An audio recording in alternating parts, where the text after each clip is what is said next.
Welcome back to the video, guys. Alpha here. So before I start, if I could get yours, please comment, like and subscribe. That'd help the channel out brilliant. First, I want to give a bit of a shout out to one of my friends, good friends, Jay Ray from Jay's Carp Diary. He's the one that basically got me started on the journey of fishing for carp. I've been fishing all my life. Match fish. Dad took me from when I was about 6-year-old. Match fish, canal, river, the odd lake. Done that for years and years, and then all of a sudden sort of stopped. I had kids, left it out for quite a while to be fair, and then felt like there was something missing. And then speaking to Jay, he'd been a carp, brilliant angler, caught loads and loads of big carp, and I just thought, you know what, I'm going to try it. And I remember going with him just about a year ago now, and we fished a night. We got to the lake, and I'd gone like old school. Patio chair, one of my daughter's sleeping bags, a float rod. I borrowed one of his carp rods and an umbrella. So we get to the lake, there's a storm. I can't even remember what storm it was last year. And I'm thinking I'm all prepared, no problem. Evening rolls in, I look to my left, and he's got a bivvy, a bed, sleeping bag, the lot. I'm thinking, you're getting a bit carried away for this night fishing lot. Anyway, long story short, middle of the night, I'm looking to my left, he's cozy up, sleep, and I'm underneath a brolly, freezing, absolutely freezing. About 3:30 in the morning, Jay comes over to me.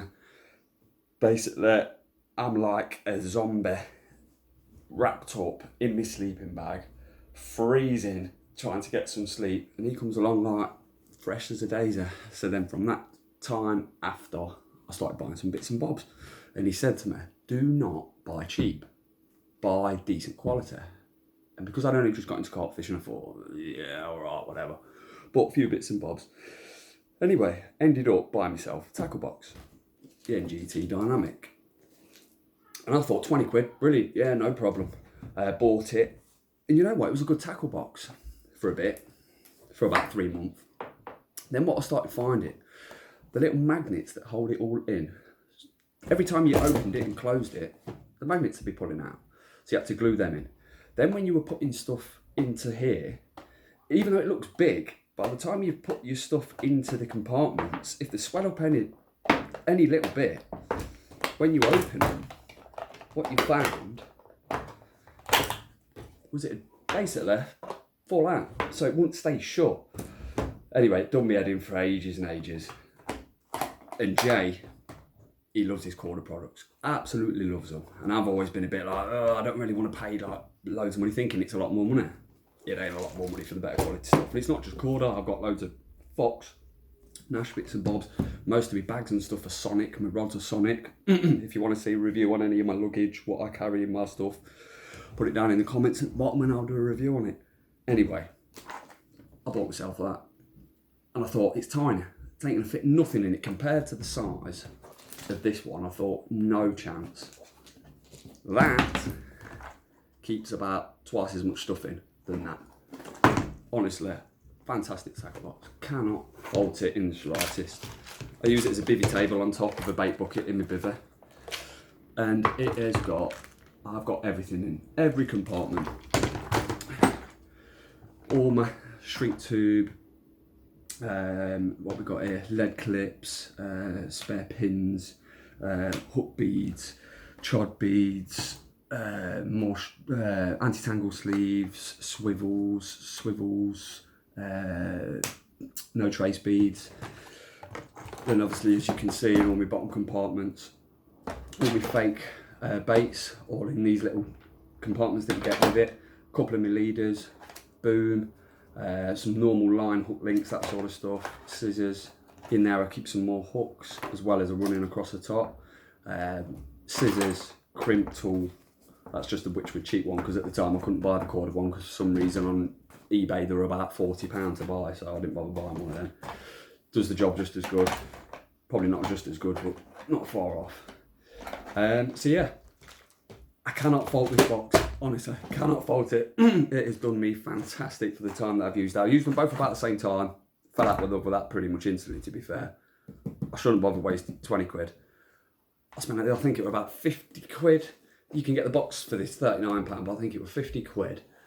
And you get the little extra tubs in there for free. And honestly, it's brilliant. Because I can even whack it if I want to go one day just with my rucksack. Oh, straight in my rucksack, flask, whatever else, a few little bits and bobs in there, done, sorted. So yeah, so basically, rather than it being such a review, because everyone does a review of the tackle box on there, I just wanted you to give you a little brief video of, don't always spend cheap on stuff. Yes, I've got the Sonic rods, reels, but they are doing fantastic. My biggest fish up until the end of 2019, start 2020, in all my angling career, was like a £10 carp, just low double carp, because I'd never really gone for that sort of thing. All I'd done for river fishing, match fishing, quantities of small fish, big numbers. Didn't really do very good at that, to be fair, but loved it anyway. This year just gone, I managed to, in December, early December, I managed to break my PB. My aim last year was to catch a 20-pounder, and Jay was like, that's quite a big ask. I tried linear, ended up blanking. Went to a few other places. Anyway, I went to a local lake in December, freezing cold, set up for the night, and ended up having a brace of 20s, smallest 20-pound 4 ounce, that was the first one, and then I had a 26-pound 1 ounce. Blew me away, absolutely blew me away. Best night of my angling career. And then I thought from then onwards, now, I really want to do this. But now we're in this lockdown. All anglers now struggling, not being able to go night times, so it's stuck to day sessions now, and you can go to places for the day, but this time of year you're not really going to be overly effective for the amount of hours you're there, unless you're really on the fish instantly, or you throw a bag out or throw a rig out and you're lucky enough to get one. But anyway, hopefully soon we can all get back to going night fishing, enjoying all our kit. And if you want to see any vids of me setting up on me places when we end up going for the night sessions, when we can all go back, if you want to see any of my tackle bags, Sonic, all my stuff, I've got my alarms, if you want to see any of that, leave a comment in the bottom, let me know, and I'll put a video up. But until next time, thank you for watching, comment, subscribe, like as well, and I'll see you in the next video.